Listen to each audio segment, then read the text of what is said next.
Check. Hello, hello.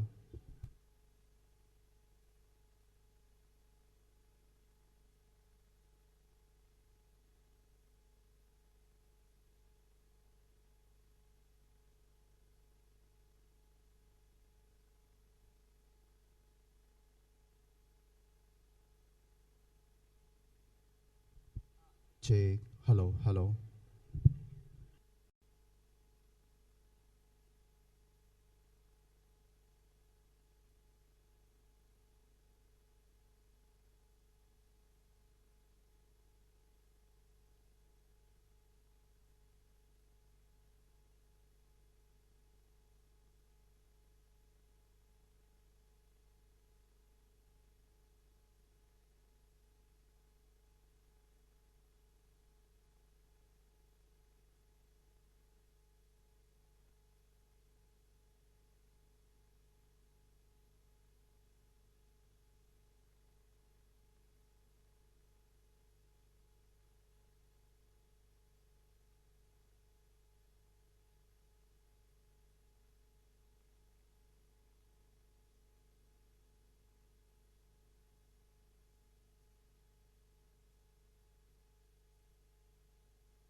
Hello, hello, hello.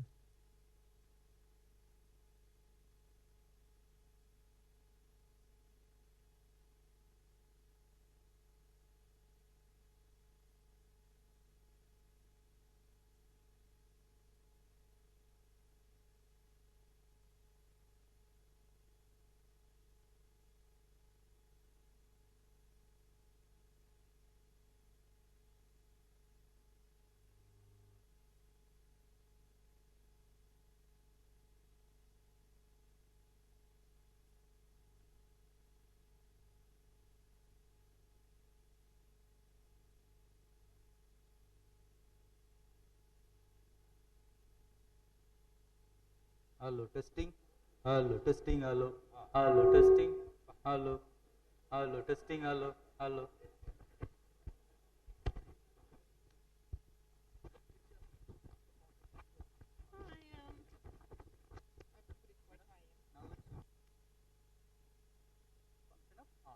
On.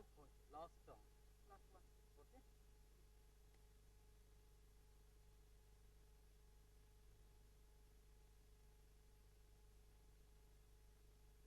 Okay. Testing? Testing? That's all? Works? Does not work. Okay.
Check. Hello, hello. Hello, check. Check.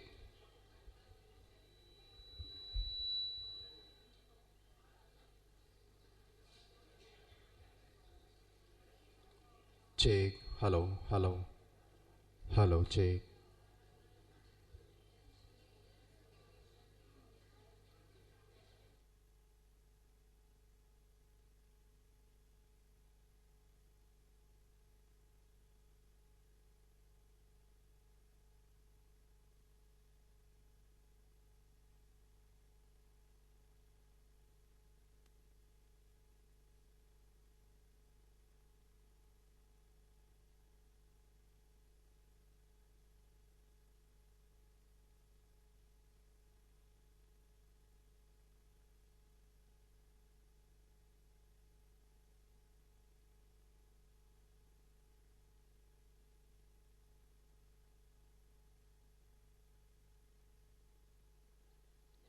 Good morning.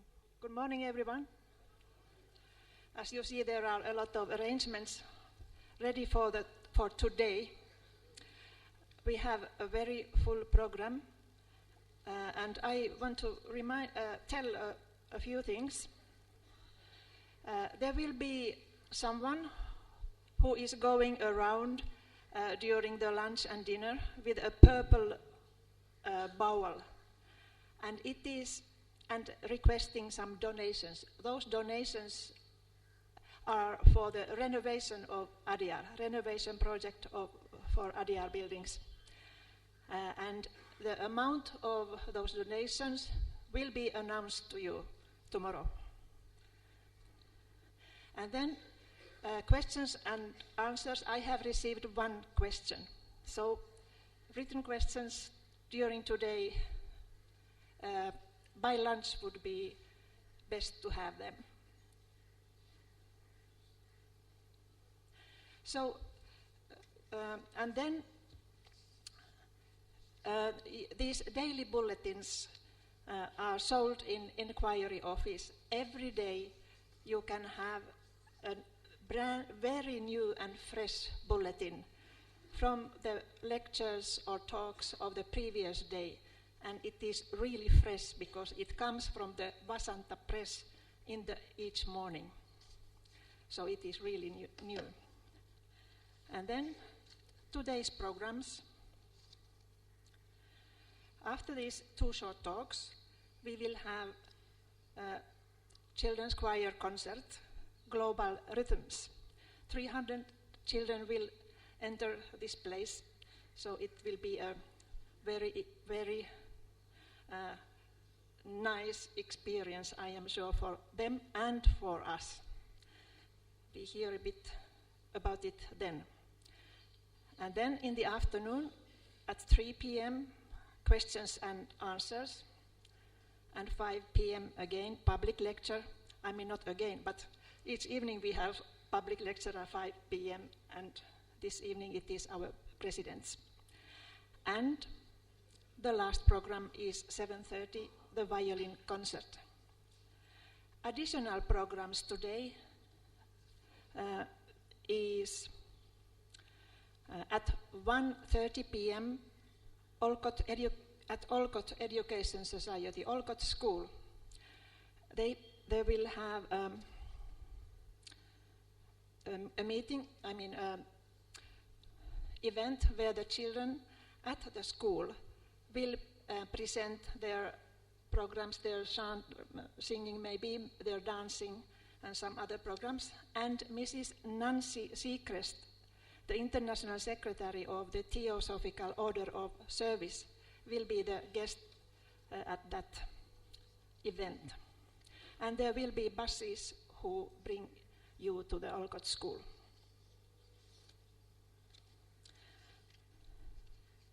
So, we are ready for today.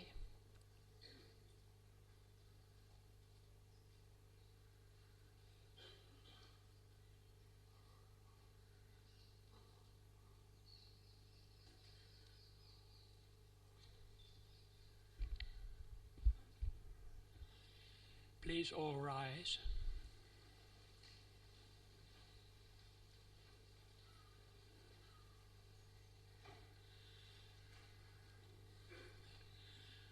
O hidden life, vibrant in every atom,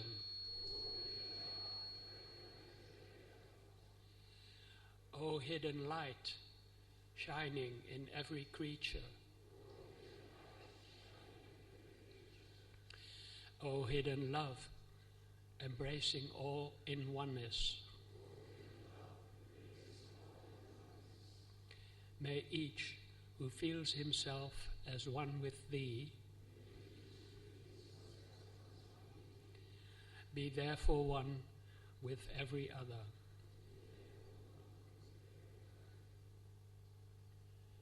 Be seated.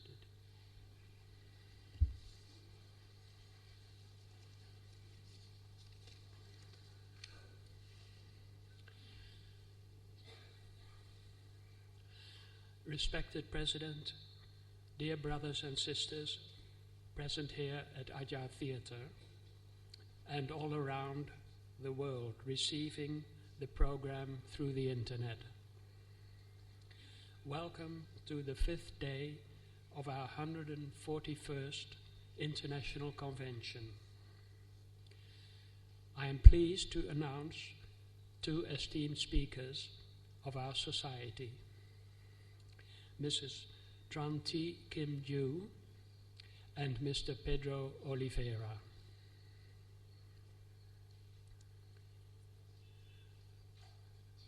Mrs. Tran-Thi-Kim-Dieu, born in 1949, joined the TS in 1972. She is postgraduate in pharmaceutical technology. She is chairperson of the European Federation and former General Secretary of the French section. She has been giving monthly courses at Paris headquarters since 1987, worked at Adyar International Headquarters, has been helping to publish theosophical literature in Russian, Hungarian, Estonian, Slovenian, and Croatian, and has revived TS activities in Eastern Europe. She has been guest speaker at summer schools, seminars, and congresses. The European School of Theosophy, the Grotona Institute, the School of the Wisdom at Adyar, and she has toured New Zealand, including Singapore and the Philippines, Australia, Canada, and she regularly conducts meditation retreats in Europe. Her main concern is to promote an authentic way of living, guided by universal ethics and mystic dimensions of consciousness. Let's hear her speak now on Dare to Move Beyond Oneself. Ms. Tran-Thi-Kim-Dieu, I give you the stage.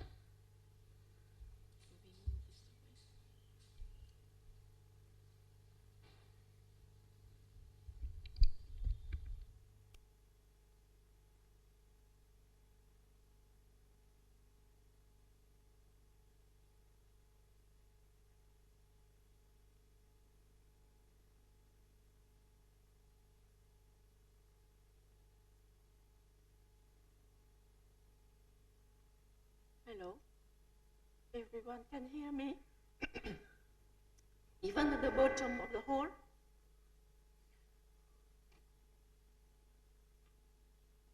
Good morning, friends.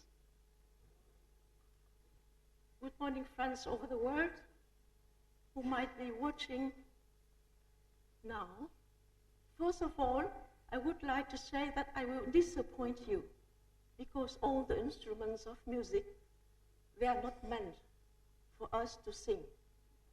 It is for the next session. Second, I would like to apologize towards Pedro because of all this organization. I will overlap a little bit of time, but I am not going to take the whole hour, sure.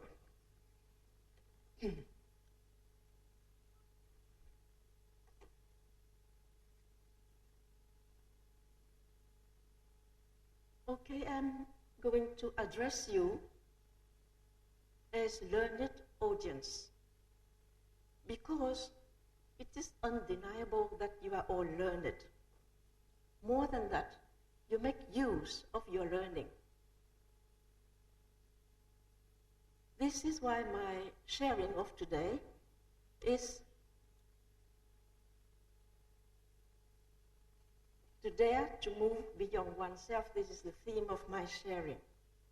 Now, this is, I think everyone knows that it is the maxim of the Hermetic teachings, to know, to will, to dare, and to be silent. Very likely, each one of us knows something about each of the 4 points. To know, of course, we try to know and to learn. To will, all of us want something. To dare, rare are those who dare, and to be silent, still more rare. So I would like just to take the 3rd point, which is to dare, and share some comments with you about it. What is to dare? To dare is to have the courage to act differently from habits of thinking and expectations. Courage commonly does not exclude fear, but it is to act despite fear. To dare is beyond courage. It pertains to audacity, in which the element of earthly ego has vanished. Audacity is linked with what in her meditation diagram HPB called real courage as the highest acquisition. At that stage, there is no question of fear, because fear is one of the characteristics defining the ego. When the ego vanished, fear also vanished. The disappearance of the ego implies consequently the disappearance of its defining factors. Now, perhaps you may not see very much because it is very small. So I will try to blow this part up. Just this column. The last acquisition on the diagram.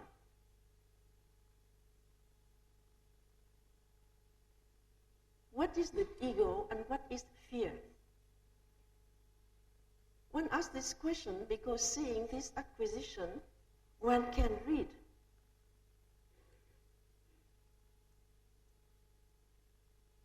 The last acquisition says, all the perpetual presence in the imagination in all space and time will lead to, from this originates a substratum of memory which does not cease in dreaming or waking.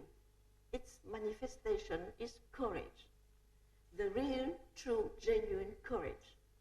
And with the memory of universality, all dread vanishes during the dangers and trials of life. One can ask then, what is the ego and what is fear? I think that everyone knows what is the ego and what is fear. The ego is this little self, petty and personal, despite its pretensions to be impersonal. In fact, everyone is personal. Sorry to disappoint you another time. Everyone is personal. But then, to save a little bit, I would say, although everyone is personal, it is more or less. You can place yourself in the less personal. Even our masters have still personal preference. Please read the Mahatma letters and you will find out that. So even our masters have still personal preference, but never they allow their preference to interfere with their action when this action is right. The small called lower self, the ego, is made of past experiences and projections towards the future. Past experiences are composed of emotional shocks, psychological hurts, feelings, mainly negative, which have turned out to be hatred and resentment. Projections toward the future are mainly based on hopes and expectations. The small self is also made of fear, which nurtures it abundantly, so much so that at times fear turns to be paranoia. Let us consider for a brief moment the connection between what we are thinking, acting, daily with that we have studied and supposedly understood.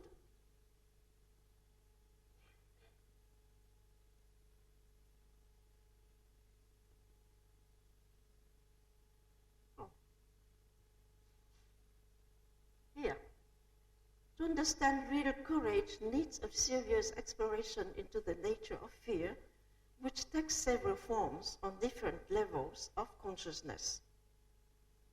In fact, whenever consciousness is fragmented, the fragmentation creates a state of separateness, and this separateness generates fear.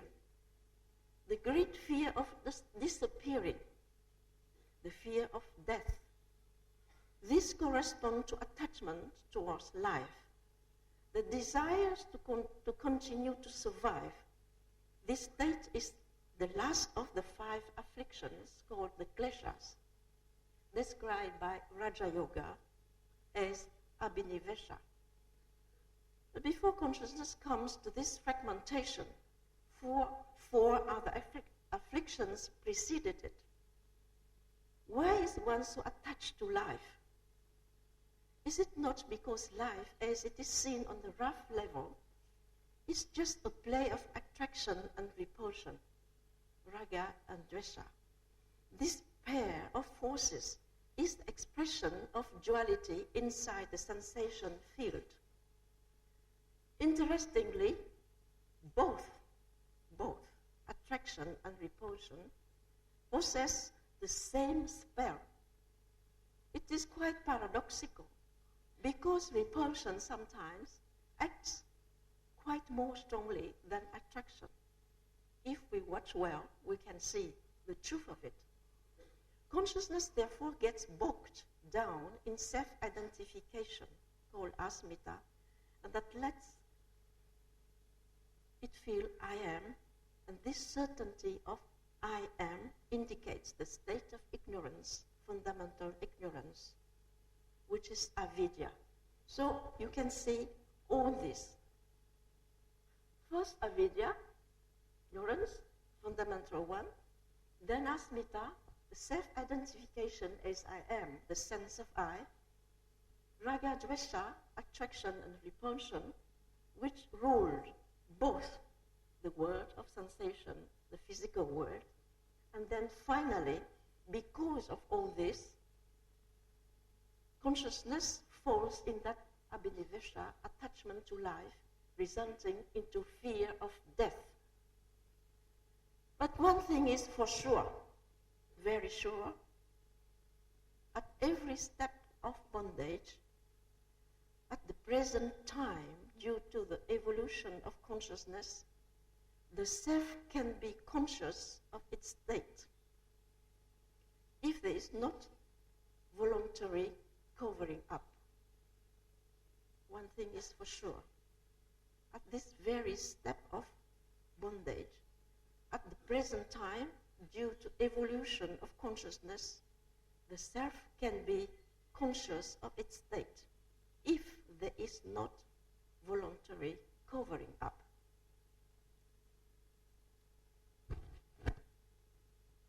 Can one be free from the fear of dying? Can one be free from the spell of attraction and repulsion?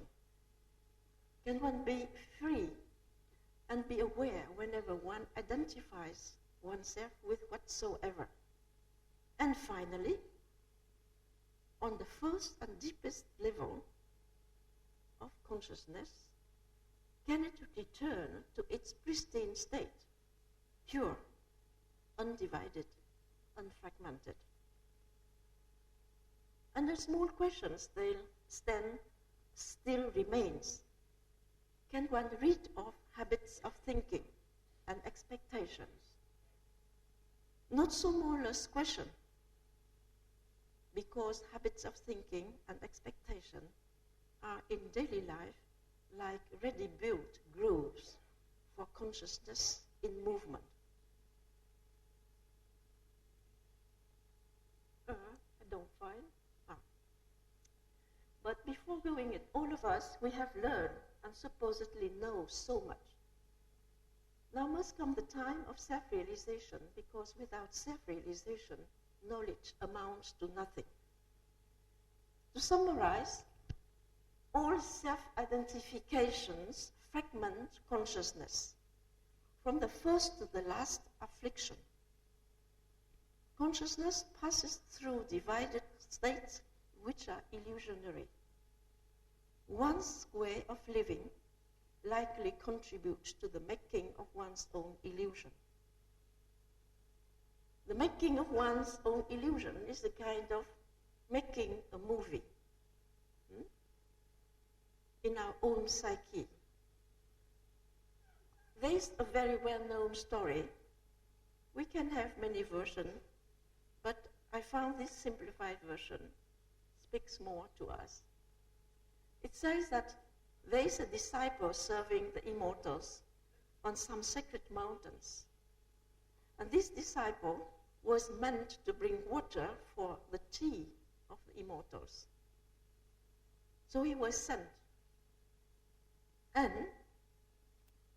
here, on his way to the water spring, he smelled the food he preferred and went down to the valley to get his food. Here he met a beautiful girl, got married with her, had a few children. It is the natural way of the story.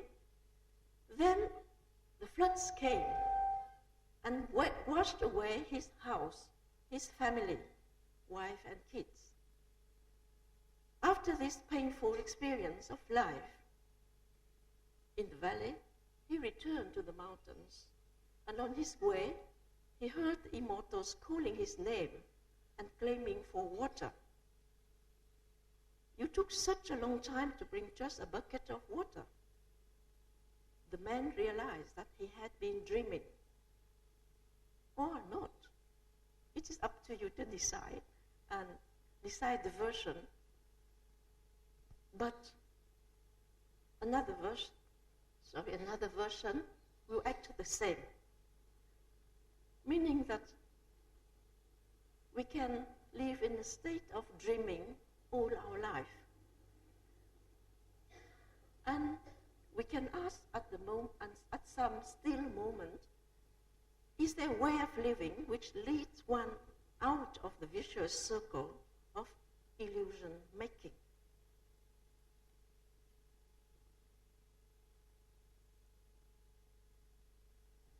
The answer is yes, definitely. It is to live with constant awareness, without self-identification, because self-identification is a starting point to create one's own movies. Everyone has one's own cinema in the psyche. Set up, build up stories, and then we change. And of course, in those stories and movies, each one of us always have the best role, character. Because we are the filmmaker. So then, whatever you do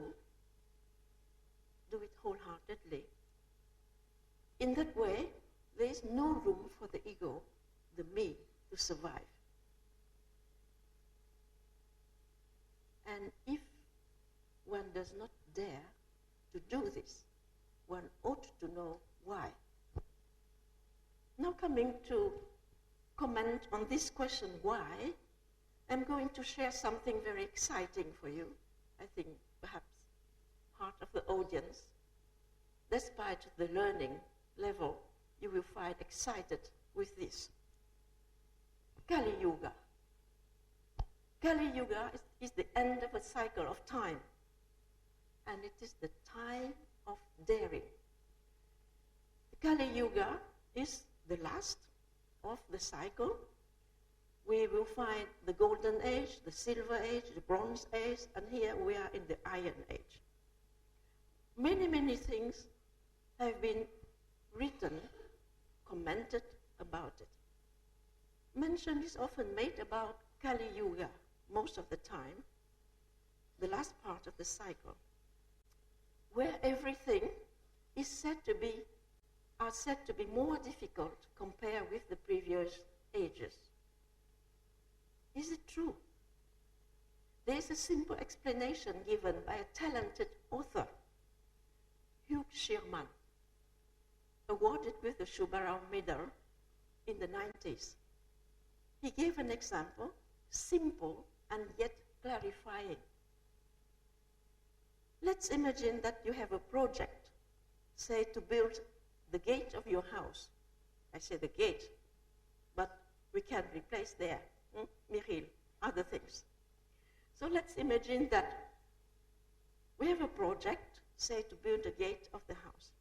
The Golden Age is made of imagining the gate the type of materials, the design, the colors, etc., it corresponds to a state of dream.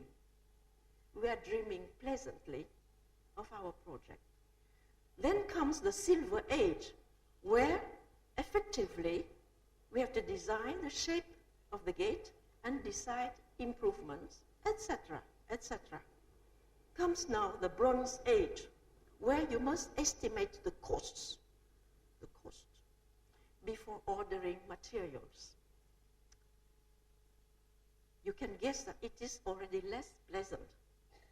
And eventually comes the Iron Age, where you realize for good your project, meaning you start to build it with the unavoidable vicissitudes of the project and unexpected surprises.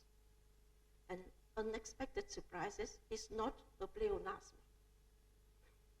It is not a double use. It is unexpected surprises. Here, Michiel is there. For innovations, we are perhaps in the golden age. So let us dream. But then don't forget there will be 4 ages to come.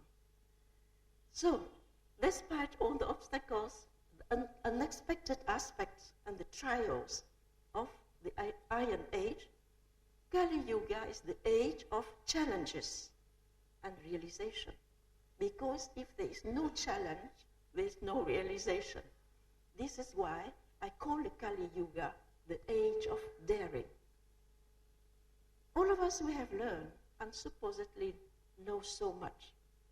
Now must come the time of self-realization, because without self-realization, knowledge amounts to nothing. It is not me who says that, it is Nagarjuna, commenting his own work, Lankavatara Sutra. The task of ours today seems to definitely meet the challenge of self-realization, which demands the element of daring. You are certainly thinking that all this sounds simple, sounds very good, sounds nice, but how to do? Our biggest problem is always how to do. I can suggest some tips. Look inside yourself. Don't cover. Don't run away when you begin to see in yourself. Don't run away. And when you see it, don't retain whatsoever. Let it go. Drop it. So to look, to see, and to drop is the first series of Theosophical LSD.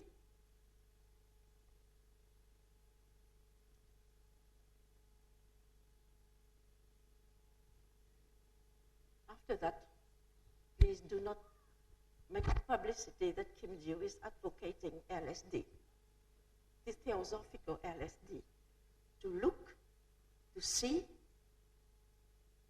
not covering, and don't retain whatsoever. Let it go. Let it go.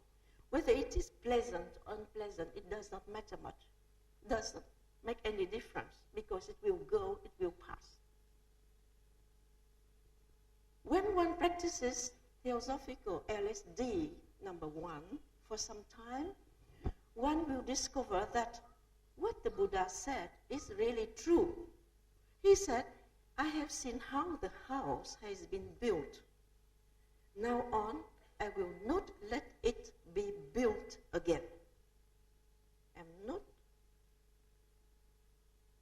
going to allow it to be built again.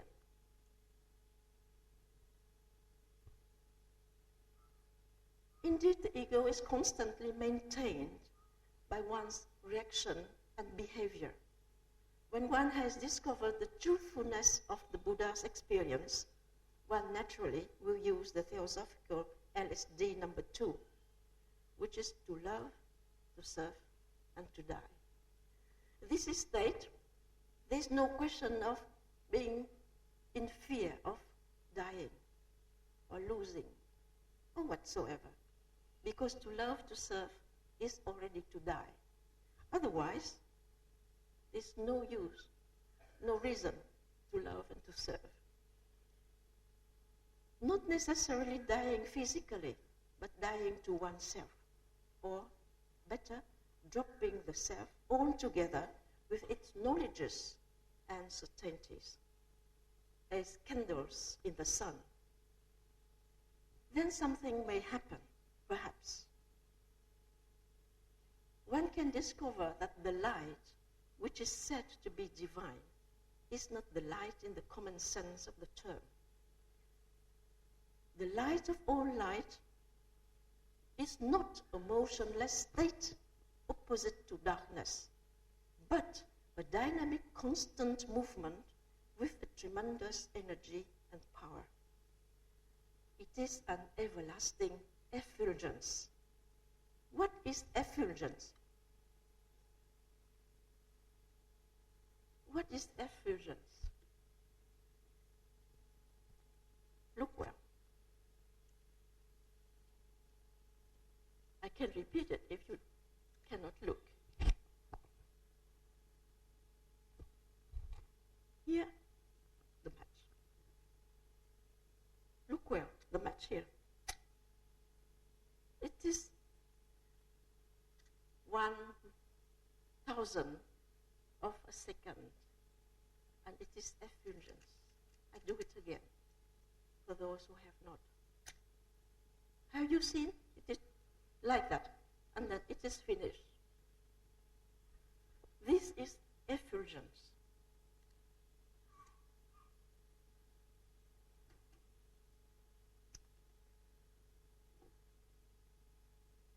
You just imagine that what you have just observed will last forever. Not the flame, but the effulgence phenomenon. In moving oneself, one discovers the truthfulness of the experience of the teacher, of the teachers, the Buddha. One discovers also the light of all light. That the light of all light is an everlasting effulgence. The divine within and without, which is in the center and in the circumference, which is each one of us, which is in a cow, in a blade of grass, which is in the rocks, in the sky, in the wind of the desert, in the grain of sand, in space and eternity. This is the divine, which is everywhere, within, without, the wind of the desert, in the cow, in our friends and foes, everyone. Space and eternity. Therefore, I would say we have to move always beyond, because after the beyond will be another beyond. And Gautama the Buddha already said this out of his experience.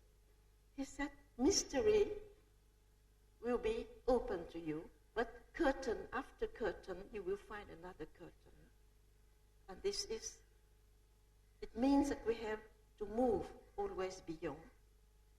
So the motto will be, move beyond, still beyond, and ever, forever beyond. And to close this sharing, I would say, moving beyond oneself is just one step.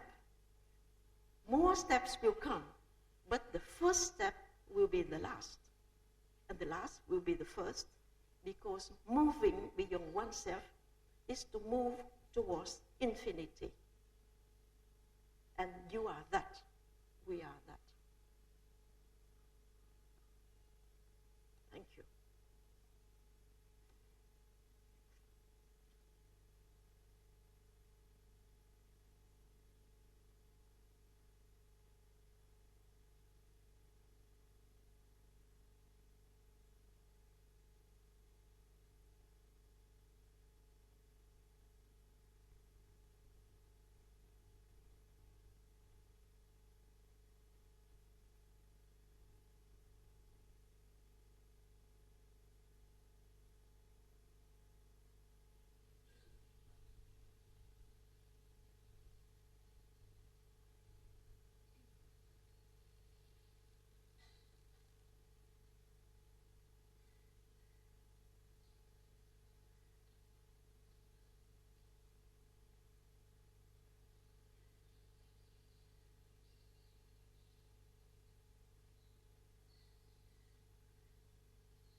Thank you, Tran-Thi-Kim-Dieu, for this very inspiring speech. Now I would like to announce Pedro Oliveira. He joined the Theosophical Society in 1978 and holds a degree in philosophy from the Federal University in Brazil. At present, he is education coordinator for the Australian section. Pedro has lectured widely for the Society in many countries, and his articles have appeared in a number of TS journals. Positions previously held by him include the International Secretary of the TS, Head of the Editorial Office at the International Headquarters at Adyar, and President of the Indo-Pacific Federation of the TS. Pedro is also author of the book En Sriram, A Life of Beneficence and Wisdom, published by TPH Adyar in 2009. I now welcome Pedro to the stage.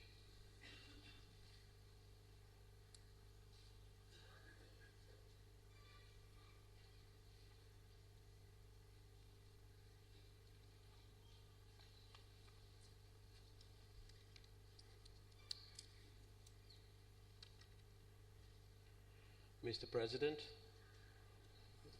Mr. Chairperson, my fellow presenter, friends. When I arrived at the theater, I thought the program had changed and that Ms. Kim-Dieu and myself were supposed to do a jam session on stage. I was hoping she would do the mridanga and tabla. I would like to start with a statement that convey the metaphysical depths of brotherhood. A 5-year-old boy wrote a letter to God in which he said, "Dear God, I hope you had given Cain and Abel separate rooms. It has worked for me and my brother."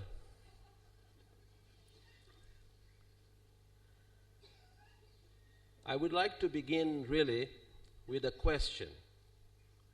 I'm too late for the questions and answers, so I can ask this question now. What is a teaching?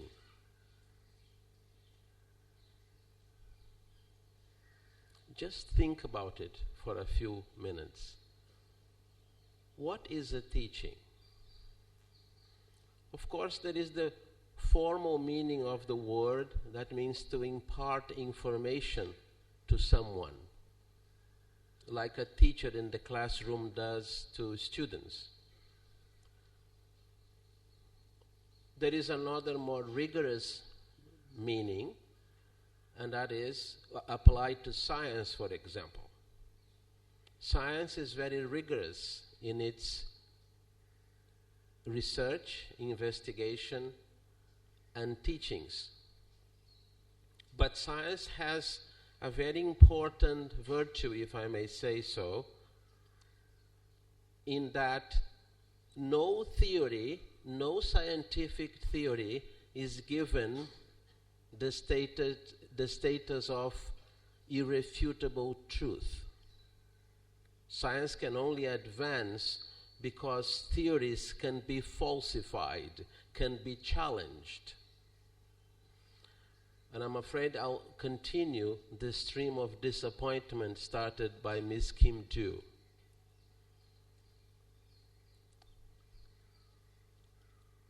I respectfully submit to you that the expression Madame Blavatsky's teachings is an oxymoron, because the teachings were not hers.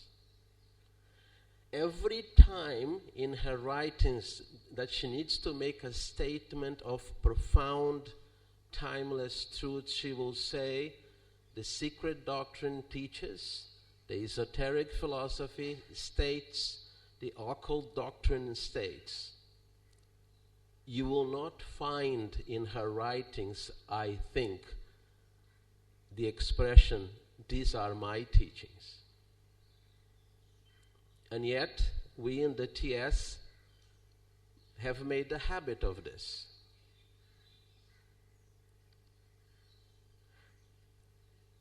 She made two statements in writing in the year 1889, 2 years before she died, that strike this keynote marvelously.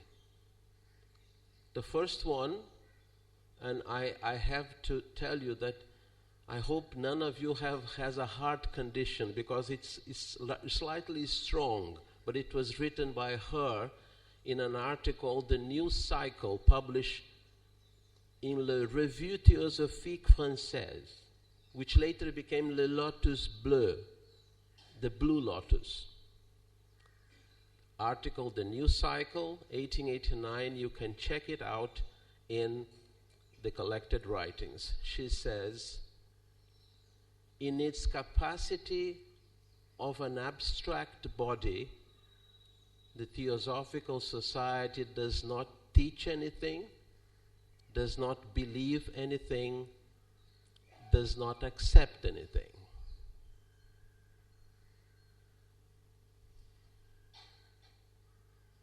And yet, a few months later, she wrote in the Key to Theosophy that which many serious students consider to be the quintessential mandate of the society. She said, it was formed to assist in showing that such a thing as theosophy exists. So, to me, these are complementary statements. The first one says that the Theosophical Society was never meant to be an ideological platform, and yet some members treated it like that. It is their freedom, as long as they don't want to compromise the society's spirit with their own ideology. But at the same time, she says that this is a society committed to help people know that there is such a thing as theosophy. How do we reconcile these two statements? It's up to us. From the one point of view, the society does not teach officially. From another point of view, the society leaves the teachings to its members. But if they are wise, they will avoid dogmatism. They will avoid the problem of pet authors. Instead of looking at this vast teaching in its depth and beauty. This is just a warming up. So I have cut my time in 15 minutes. One of the great obstacles to human transformation, which is recognized by all spiritual traditions, the great spiritual traditions, is the notion that our sense of separate self is real. We are convinced of it. The Buddhist teachings about the skandhas, that means the attributes of our personality like form, impression, consciousness, memory, and so on, suggest that this notion is very ancient and has been perpetuated through countless incarnations. According to the Buddhist view, what reincarnates are the skandhas. Mr. Krishnamurti was once asked the question, is reincarnation real? He said reincarnation is an untrue fact. That means there is reincarnation, but what reincarnates is not real. What reincarnates is a bundle of notions, attachments, impressions, or if you like, conditioning. Conditioning likes to travel with us. At the very core of such sense of self, we find thought, memory, but also desire. The I notion has a firm basis in the thought process, which is dependent on memory for its function, and is fueled by desire, described as tanha in the Buddhist tradition, and manifesting as a veritable thirst for more experiences, more gratification. The craving for more is one of the hallmarks of self. Perhaps you can verify the truth or falsehood of this statement in your own life.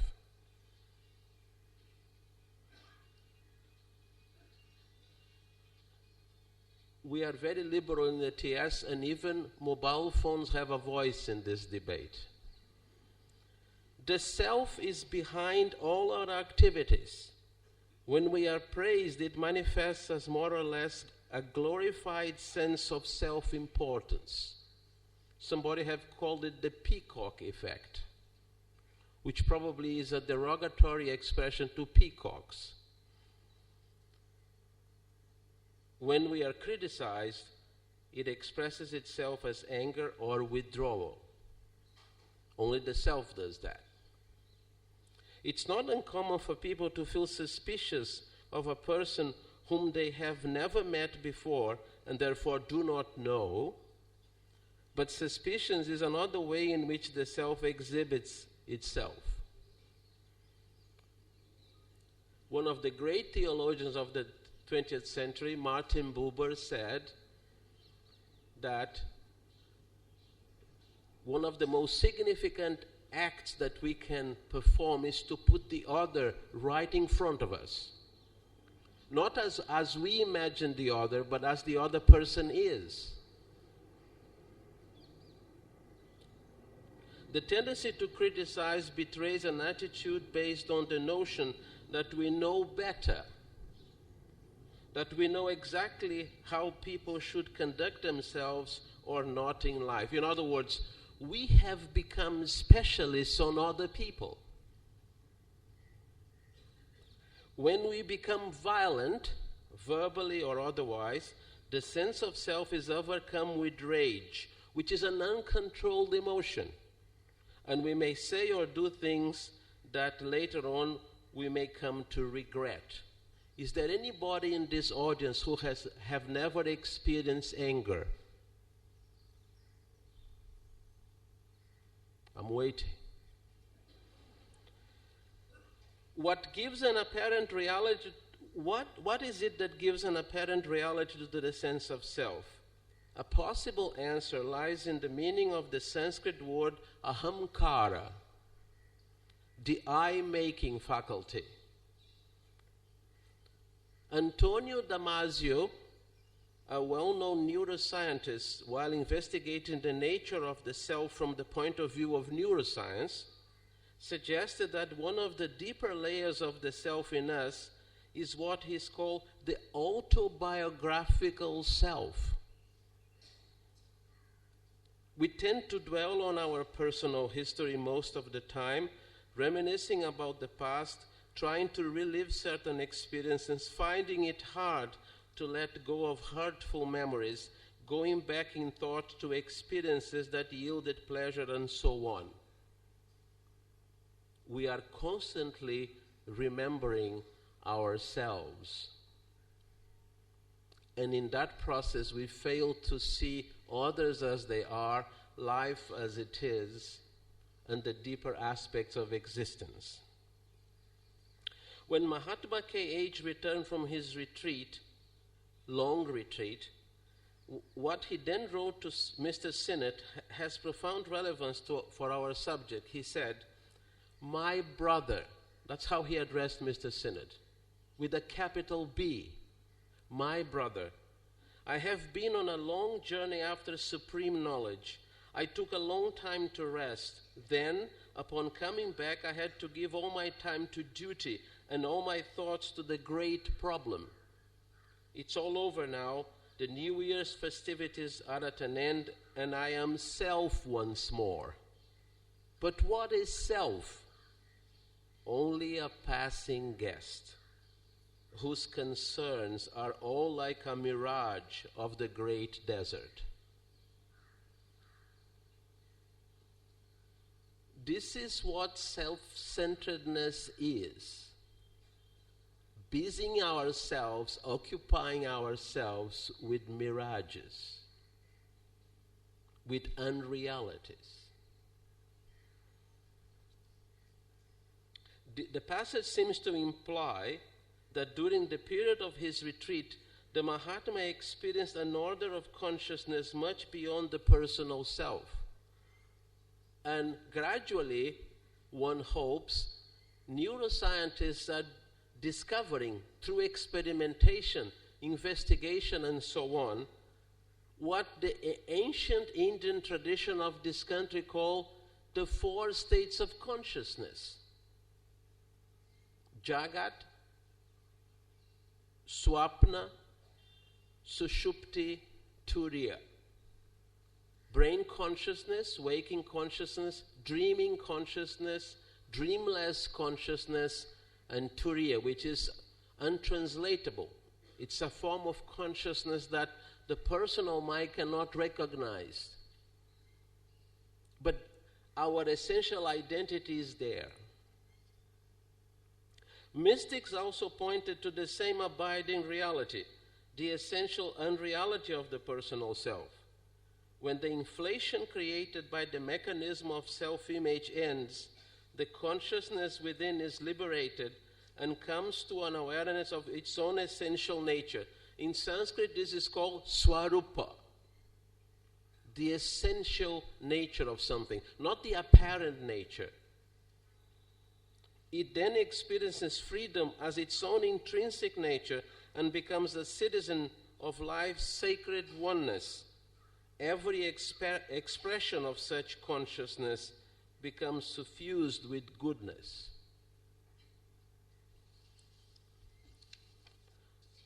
Jalaluddin Rumi wrote, "What is Sufism? It is to find joy in the heart whenever distress and care assail it." Sufism is to find joy in the heart whenever distress and care assail it. It's a paradox. How can you find joy when you are in distress? Ask a Sufi teacher. One of the paradoxes of the spiritual life seems to lie in the fact that although the personal self puts up a front of resilience and strength, it is indeed vulnerable to the many blows of experience. This vulnerability betrays the truth that the self is just like a superstructure, which is built on a notion of a separate existence. The role of karmic onslaughts is to educate the inward soul that identification with a sense of separate and exclusive me is not such a good idea. Rumi's passage carries the wisdom which is found when uncaused joy becomes the real refuge in the midst of relentless experiences. Perhaps this was what Sri Krishna was trying to teach Arjuna when he presented to him the notion of sthita prajna. I asked Radhaji once, I said, I understand that prajna can be translated as consciousness or mind in its deeper sense, but what is sthita? She said, immovable. There is a core within us that can endure anything, but we have to find that core. Now, I'm afraid that I'll have to issue a warning for graphic language here. I'm going to use the word God. Meister Eckhart points to the spiritually rewarding realization of a life lived beyond the sense of self. He wrote, Saint Anselm says to the soul, withdraw a little from the tumult of outward works. Secondly, flee and hide from the storm of inward thoughts, which also perturb the soul. Thirdly, man can indeed offer God nothing more than precious than rest. God does not heed or require fasting, praying, or any self-mortification nearly so much as rest. God wants nothing of man but a peaceful heart. Then he performs within the soul such secret, divine works as no creature can earn or see. Even the soul of our Lord Jesus Christ cannot look in there. No wonder that he had problems with the Inquisition. Actually, he was prosecuted, convicted, and when his sentence arrived in Germany, he had died. So the Inquisition could not really apply its methods of confession on him in the same way it applied on Giordano Bruno. I'll spare you of the details. Although the body may rest, the mind never rests, which makes the brain ceaselessly active. This has been scientifically examined with instruments. One may be asleep, but the brain is continually active. The excess of activity renders both listening and insight impossible. Such a mind cannot find out what real inner quiet is with its profound sense of space and unclouded perception. Eckhart suggests that in the depths of this quiet lies the pure possibility of communion with that which is uncreated.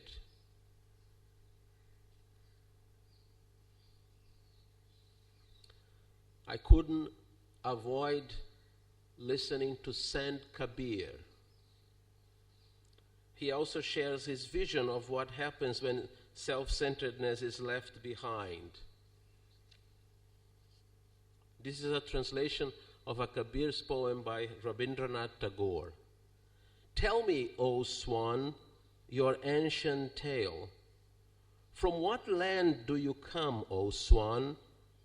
To what shore will you fly? Where would you take your rest, O swan? And what do you seek? Even this morning, O swan, awake, arise, follow me. There is a land where no doubt nor sorrow have rule, where the terror of death is no more. There the woods of spring are abloom, and the fragrant scent, He is I, Hamsa, is born on the wind. There the bee of the heart is deeply immersed and desires no other joy. It has been said that the mystics are citizens of the same country.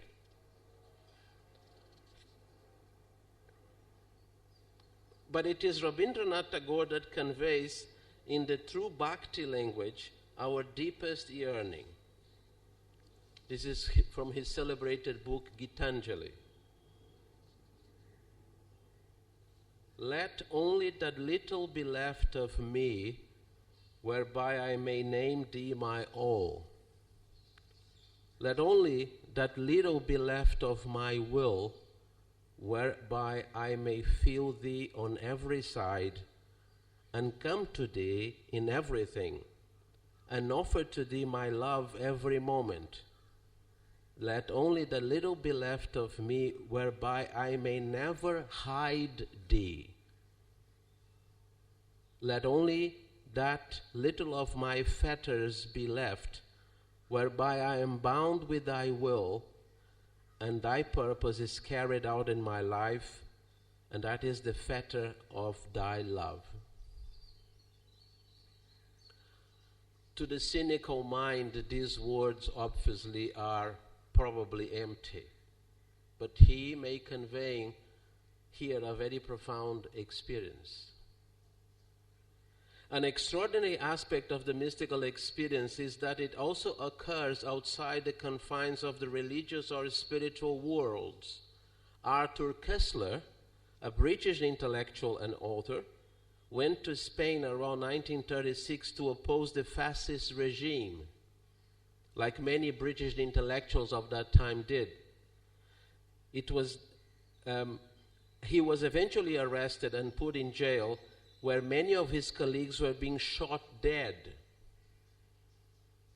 It was then that a profound experience came to him. While in jail, an intellectual contemplation of Euclid's theorem led him to a profound insight into beauty.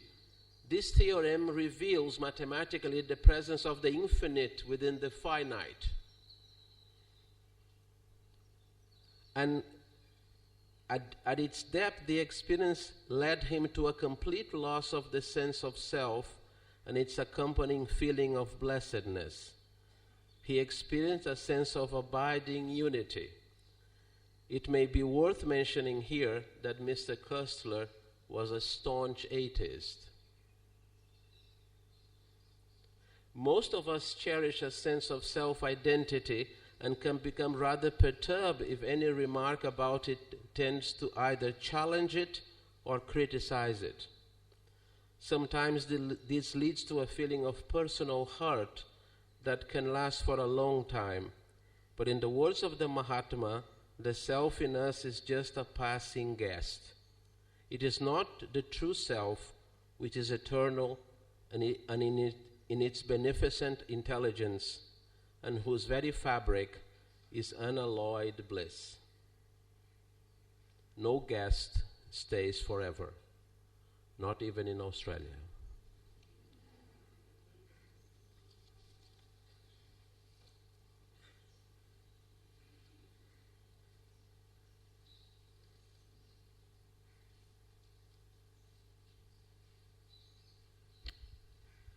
Thank you, Pedro, for your thought-provoking speech.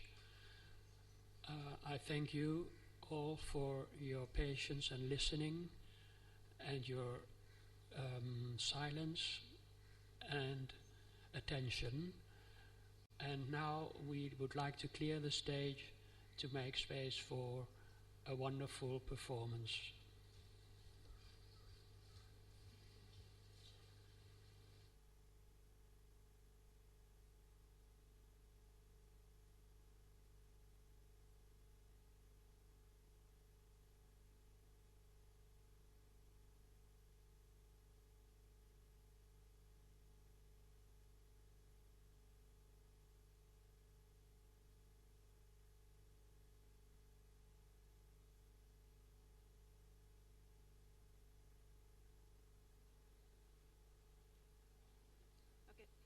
Hello?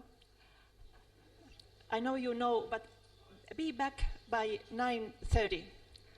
And we remain this side, which is on the right from here. We have to keep that space available for the children. So please try to find a suitable place on the left.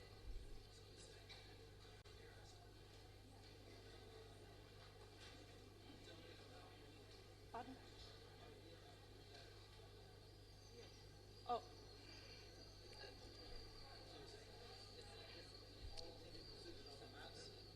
Those who are on the madrasas, please remove to the left.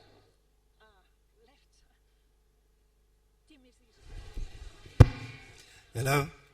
Before the children's choir arrives, everybody sitting here will have to find seats over here. There are going to be 300 children who will be occupying this space. So I hate to inconvenience you, but I think you'll appreciate it in the end. Thank you.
just this column.